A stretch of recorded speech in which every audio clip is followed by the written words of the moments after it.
এগিলাচ পানী লৈ কেনেকৈ পৰীক্ষা কৰিব যে আপোনাৰ ঘৰত ভূত প্ৰেত আছেনে নাই? কথাবিলাক জানি আপুনিও আচৰিত হ'ব। জানি লওঁ আহক।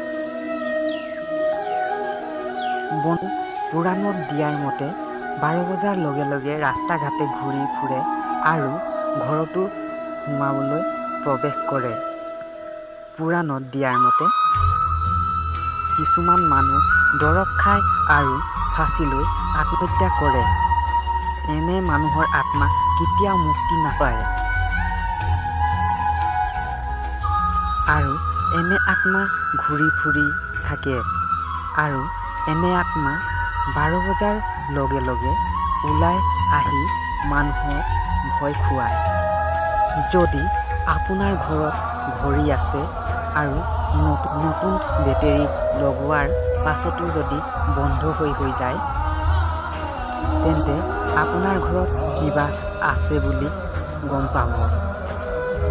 বহুত দিন মৰি যোৱা মানুহৰ কথা যদি আপোনাৰ মনত বাৰে বাৰে আহে, তেতিয়া গম পাব যে ওচৰে পাজৰে তাৰ আত্মাটো আছে বুলি। ৰাতি যদি কিবা শব্দ শুনি পায়, বাহিৰলৈ ওলাই চালে দেখে যে কোনো নাই, তেন্তে গম পাব যে আপোনাৰ ঘৰত কিবা আত্মা প্ৰৱেশ কৰিবলৈ আহিছে। যদি ৰাতি আপোনাৰ ঘৰত কুকুৰ বা মেকুৰীয়ে চিঞৰে, তেন্তে গম পাব যে আপোনাৰ ঘৰত কিবা আত্মা আহিছে বুলি। বন্ধুসকল, আপোনালোকে গম পালে যে কি ঘটনা হ'লে আত্মা থাকে। এইবাৰ জানিম যে এগিলাচ পানীতনো কেনেকৈ চাব আপোনাৰ ঘৰত আত্মা আছে বুলি। জানি লওক আহক।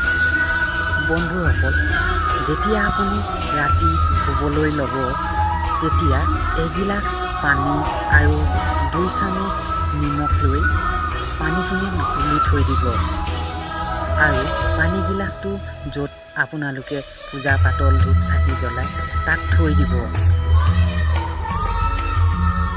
বন্ধুসকল, আৰু ৰাতিপুৱা শুই উঠি চাব গিলাচটো, য'ত পানী গিলাচৰ কালাৰটো যদি হালধীয়া হয়, তেন্তে গম পাব যে আপোনাৰ ঘৰত কিবা আত্মাই প্ৰৱেশ কৰিছে বুলি। আৰু যদি পানী গিলাচটো একো কালাৰ নাহে, তেন্তে গম পাব যে আপোনাৰ ঘৰত কোনো আত্মা প্ৰৱেশ কৰা নাই বুলি।